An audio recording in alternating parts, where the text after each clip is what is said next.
Not much is really known about Finland outside of Finland.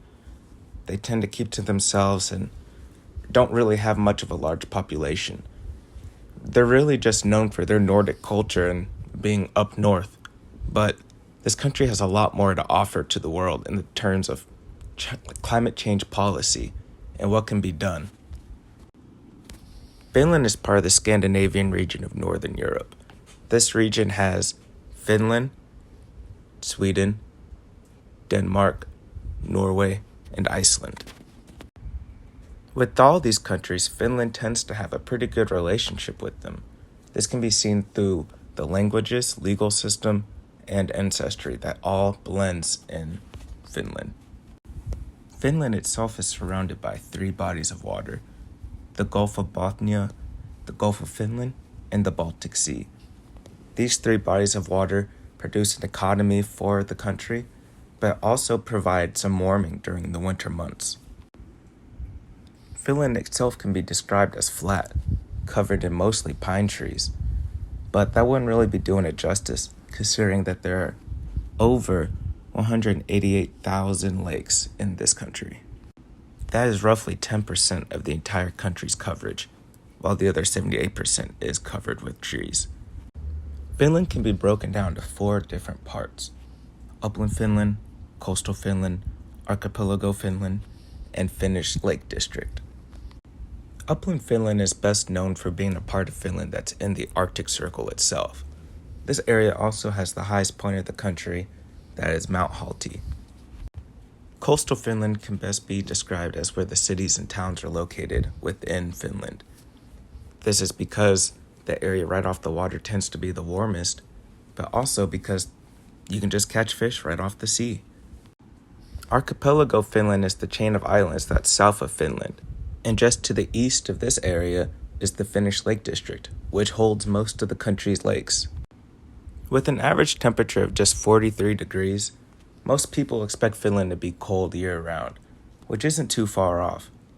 However, with the warming that comes off the bodies of water, and with most of the cities being on coastal areas, this makes the area relatively livable. With this year-round coldness, it's no wonder why pine trees flourish here, and no wonder why the country's top export is timber. With such a small country in such an isolated area, it's hard to believe that climate change could really affect Finland.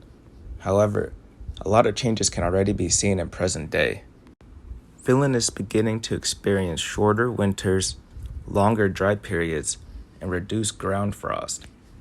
The issue with this is that this can lead to extreme flooding, extreme droughts, and crop failure. Northern Finland is actually warming faster than most places on Earth. This is because it's part of the Arctic Circle, which is melting at a rapid speed. The issue with the melting ice is that this increases the sea level for the country, and this can introduce severe storms and flooding for coastal cities. Changes like this are not just happening in Finland, but around the world.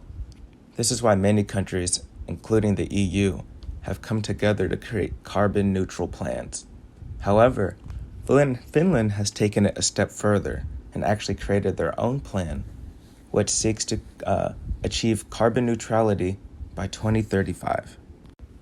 Perhaps the more strict timetable for carbon neutrality could be something that more countries could follow suit with, or perhaps it could be just because Finland is a smaller country compared to most. Whatever it may be, perhaps Finland can be observed by other bigger countries just to see the urgency in which they're working with and to see that their environment is changing right before their eyes and how they're reacting.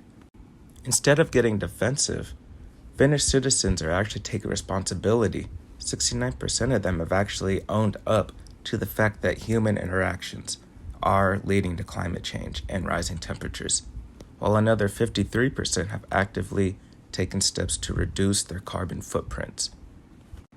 With Finland being in the position that it's in, a member of the EU, and with good relations with its neighbors, it is up to Finland to lead by example for how other countries should approach climate change, how they should educate their citizens, and how they can go about legislation to try to fix the issue before it's too late.